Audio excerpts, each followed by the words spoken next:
Happy spooky season, everybody. Welcome to another episode of the Lunch Table Podcast. In this video, we're going to review Pet Sematary Bloodlines, now out on Paramount+. It is the prequel to Pet Sematary from 2019. It's one of our favorite movies. Akram, let's get your thoughts on it. Well, I must say I am so happy for David Duchovny. He found time to work around his shift at Applebee's and work in this movie. So that's really great. All in all, I think this movie, I'm just going to tell you guys right out of the dick, whatever, this movie isn't that good. Pretty disappointing. I feel like the first Pet Sematary that was in 2019, 2018 was far more better than this movie. So unfortunately, I think this movie missed the mark. Interesting. Yeah. I thought it was, I probably feel the same, to be honest. It was pretty forgettable. I mean, it's a shame because they do go more into the lore of Ludlow and the actual Pet Sematary. But the actor, I did like the actor who played younger Jud. I think he kind of matched the same characterization as the Jud from the 2019 version. Mm-hmm. But I just never really found the Wendigo scary for some reason. I if it was like something like out of Evil Dead, probably, but it just like possesses people and then just kills you. I'm mad. I was wondering why the Wendigo didn't try to like bury people in this series or this movie as opposed to the other movie. It just kind of like went around just killing people, but it didn't really like bury anybody. I don't know. What are your thoughts? Well, I mean, I'm not like a huge fan of Pet Sematary anyway, but I had to do some more prior research to it. And honestly, it's just making this, showing how things started and in the town and stuff and the old bloodlines, literally the old bloodlines, and the family is like trying to keep the secret, keep everybody stuff. I just found it really uninteresting and boring, to be honest. And, you know, some people like die, like Donna or Timmy started everything, really, the dog. And it honestly, that's it. It was just those two, I think, right? And then everybody else was trying to deal with it. And there was like people getting murked left and right. And it was just like so stupid the way how they passed. It was just like lazy. I don't know. I always say it's kind of underwhelming when the main character, when you know they're going to survive into the next movie, it's like, okay, well then there's not really much stakes left. And then it's like, well, the side characters could die, but it's like, do you really care about them? That's how I kind of felt with this movie. I mean, the side characters weren't even Norma was supposed to be like the wife or the girlfriend, whatever. She was like, whatever. I actually kind of laughed when the dog bit her for some reason. You're like Maeve in Homeland. Right. They should have got Cesar Milan to fucking put that dog down. So she would have been like, like that. Yeah, no, I know exactly. No, and you know, this movie kind of ruins the 2018 or 2019 Pet Sematary because Jud is a moron. Maybe he grew soft in his old age, but it's like, oh, you shouldn't have put the cat there because you went through so much work and this when you were younger. Why are you going to put yourself through that again? Yeah, you know how this leads. Look at the dog. I mean, imagine, and you brought back the cats and you knew what the dog did, so imagine what the cat could do.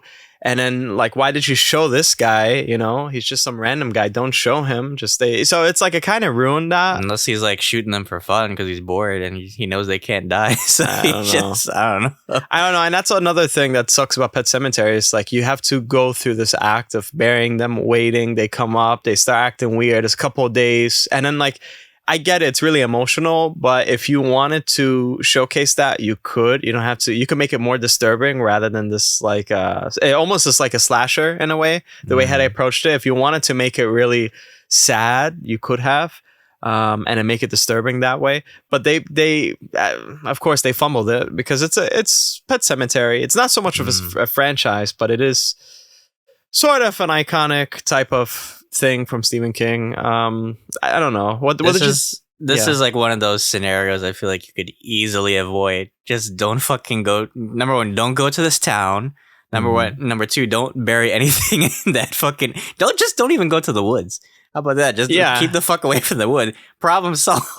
Listen, they could have had maybe like somebody. They could have chipped in. Everybody put in money to like cement over that chicken wire or some shit. No, cement it completely. The burial ground, and that's it. You know, build a fucking Raising Canes over it or some shit. But I mean, again, that's from the book. So that we're criticizing now the the book and like some logical stuff and whatever. And I haven't really read the book, but going off the movies, I felt like there was a lot of things that could have been avoided, and all the characters seemed kind of dumb just to go for it. And then now they're left with no choice but to hunt these revived people. And I don't know, the way how they were being picked off wasn't that enticing. I thought the route that they were going to take was going to be similar to the first one, where like maybe Jud has to bury his wife, and maybe he like really misses her and he can't stand the idea of like not living with her, and maybe that's where he learns his lesson, and then he tries to prevent the family in the first movie from doing that. But it was just like his friend that like survived the Vietnam War or some shit, and he was just like, I don't know, really stupid and killing everybody off for some reason. So I think it was kind of disappointing in that regard. They could have made it like, much like the first one, where it talks about like you said, they could have made it sad, like about loss or something.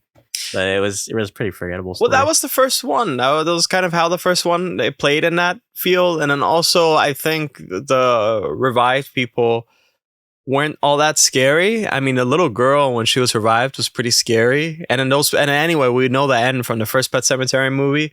And that was pretty scary. The way how they behaved, they just seem a lot more supernatural. These people just seem like they were talking zombies that are really strong, and it just wasn't really compelling. And I didn't feel at all afraid. And I felt like a lot of the deaths were just unnecessary, because this could have all been really dealt with in a quickly, fast manner. Do you think the deaths were warranted? I guess is what I'm asking. Yeah, I don't think so. What did you think of just the characters in general, though? Like we have some huge names. We had David Duchovny, Pam Grier, Henry Thomas. You know, some of these are fresh faces to me. I'm not gonna lie. Some of them, but I think their acting process was pretty good. Like I said, the characters themselves didn't really do it for me. I mean, they're pretty one note or one dimensional characters. Like they're just one and done. Even Timmy, who's supposed to be like the villain of this, or even the dad, like it's like, okay, I get it. He wanted his son, boom, and then he kills him. That's it. So I think they're pretty forgettable. But the actors themselves, I thought were pretty good. What are your thoughts? Yeah, I think so too. I think I was really interested in Norma, because I remember in the original he had a wife, Norma, and then we do see the little girl like transform her face into this older version of Norma. So like looking at the cast, I was like, oh shit, okay, these are the younger versions, and I think they did an okay. I mean, we never knew Norma, but I think she did an all right job. Not much going on with her character. I think the main point is Jud and his father, and then there's some other people, but they were fine. I did like David Duchovny's character a little bit, because I liked how he kind of turncoats, and he was like, okay, we gotta, he basically started all this shit, but he was like, okay, I gotta deal with it. I forgot that dad was the guy from Haunting of Hill House. Did that guy, whenever he plays a dad, you're gonna be fucked. Whatever horror movie. Big time. Yeah. Shotgun went through him. I was like, damn. Yeah, I mean, Pam Grier was cool too. It was good to see Pam Grier back. Manny was all right, I guess. I don't know. Not really. I think I saw that dog in Strays. Probably. No, that they should have did that like a spinoff for Pet Sematary and Strays, and like the dogs are being hunted and shit like that. Like they had to run. Yeah, I mean. So what is your rating for this movie? For logical sense, I'll give it a 1 out of 10. I tell you why, because with that road. With that truck that keeps passing by, they could have easily just took the battle to the road and let them get run over it. But no, realistically, I honestly would give this movie, I think I'd give it honestly a 4 out of 10. I think that's fair. It's whatever. Rotten Tomatoes gives it like a 20%. It's not really much of a great movie.